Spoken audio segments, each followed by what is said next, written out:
A casa dos avós, e aí eu me lembro dos meus avós, eita, isso me traz tanta recordação, sempre traz, né, na cabeça da gente, aquela memória afetiva, né? Nos dias de hoje, o papel dos avós vão além daquele agrado, daquele mimo aos netos, né? Eles participam ativamente das rotinas das crianças e são personagens importantes na educação compartilhada com os pais. Mas afinal, qual é o verdadeiro papel dos avós no desenvolvimento das crianças? Esse é um assunto que vamos abordar a partir de agora no Pausa do Café. Vamos contar mais uma vez com o auxílio da nossa querida amiga, doutora psicóloga Ticiane Tenório. Mais uma vez, muito obrigado, bem-vinda.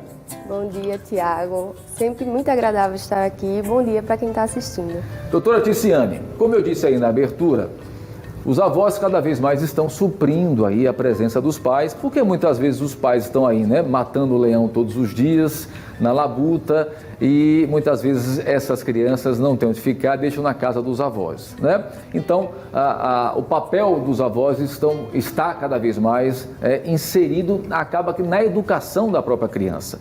Mas existem alguns cuidados, não é isso? É verdade, né? Às vezes a gente precisa diferenciar quando a avó assume esse papel, os avós assumem esse papel de educação e quando os pais precisam desse suporte. Quando os avós assumem esse papel, a gente pede que as regras sejam feitas de acordo com a casa dos avós, já que a criança vai passar mais tempo lá. Então os pais sentam junto com os avós e vão junto com a criança também. É aí onde mora o perigo, porque geralmente os avós são um pouco mais permissivos, né? Verdade. Só que aí a gente precisa também flexibilizar um pouco, porque são eles que vão ter esse cuidado. Mas já sabendo que dentro dessa situação, se não houver resultado da forma como os avós estão tentando, os pais vão poder intervir e dizer qual seria uma forma ideal para aquela situação. Mas ter esse nível precisaria respeitar. Claro, ter esse nível de consciência e entender que os avós, naquele tempo que a criança ficar com os avós, cabe de fato os avós a impor o limite ou não, é fundamental para começar a evitar esses conflitos, né? Exato.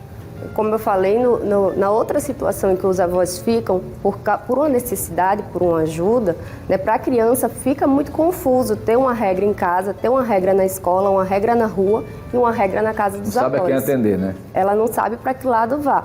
E aí o que acontece é que muitas vezes a gente escuta a frase, mas minha casa não faz isso, só faz isso na casa da avó. Justamente porque lá não tem essa regra. Né? Aí os pais acabam virando vilão, né? Com certeza. E aí sempre os pais acabam sendo chatos e os avós que são os legais, que não deixam de ser. Tá, Tiago? Eu acho que tem que ter uma flexibilidade na casa da avó, porque realmente a avó não é a mãe. Então ela tá ali para poder mimar, brincar, ser aquela avó legal. Mas quando isso sai do controle e traz prejuízo, principalmente para a criança, aí a gente precisa começar a repensar. Bom, se de um lado os pais devem ter consciência disso tudo, os avós também devem ter esse nível de conscientização, né? Os avós, eles precisam entender que para ter um controle, para ter autoridade, nem sempre vai dar para ser do jeito legal.